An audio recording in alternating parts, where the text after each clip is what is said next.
सुप्रभात। आज इस वीडियो में मैं आपको पार्ट 3 एल्बम पढ़ाऊंगा।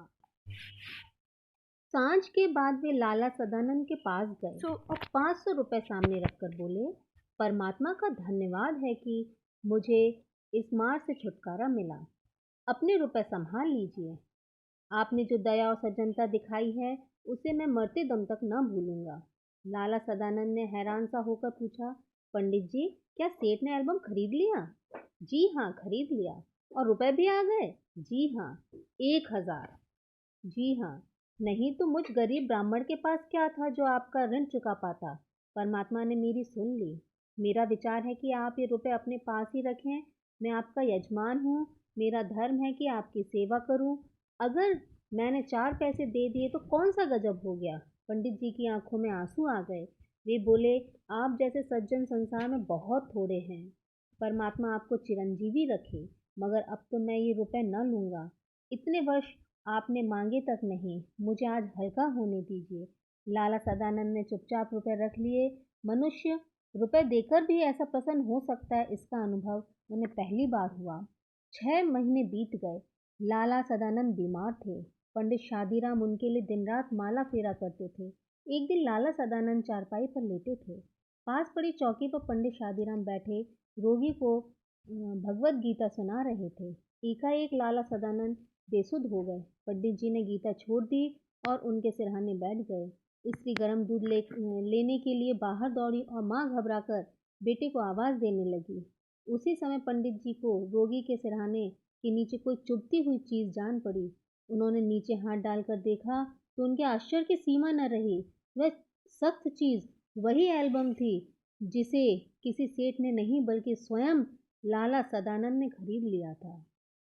पंडित शादीराम इस विचार से बहुत प्रसन्न थे कि उन्होंने सदानंद का ऋण उतार दिया है, मगर यह जानकर उनके हृदय को चोट सी लगी कि ऋण उतरा नहीं बल्कि पहले से 2 गुना हो गया है।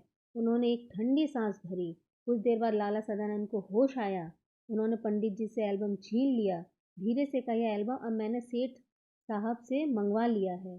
पंडित जी जानते थे कि यजमान झूठ बोल रहे हैं। वे किसी भी तरह यह न कह सके कि आप झूठ बोल रहे हैं, परंतु अब वे उन्हें पहले से भी अधिक सज्जन, अधिक उपकारी और ऊंचा समझने लगे थे।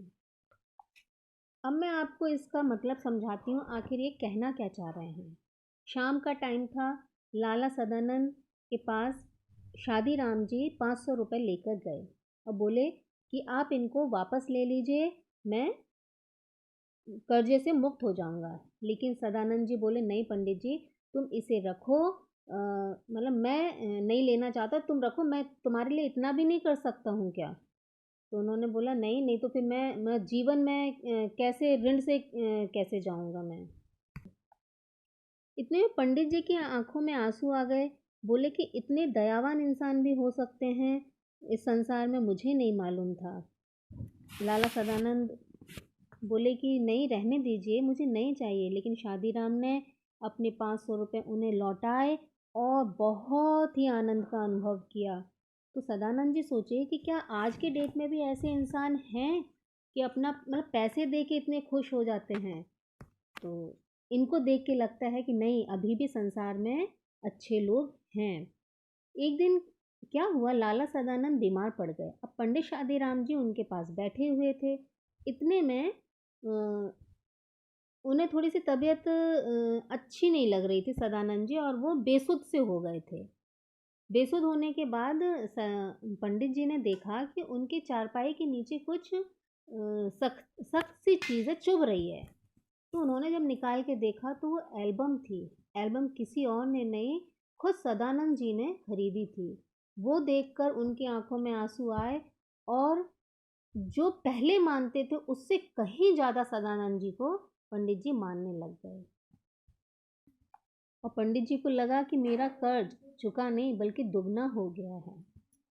Thank you guys for watching this video. Please like, share, subscribe.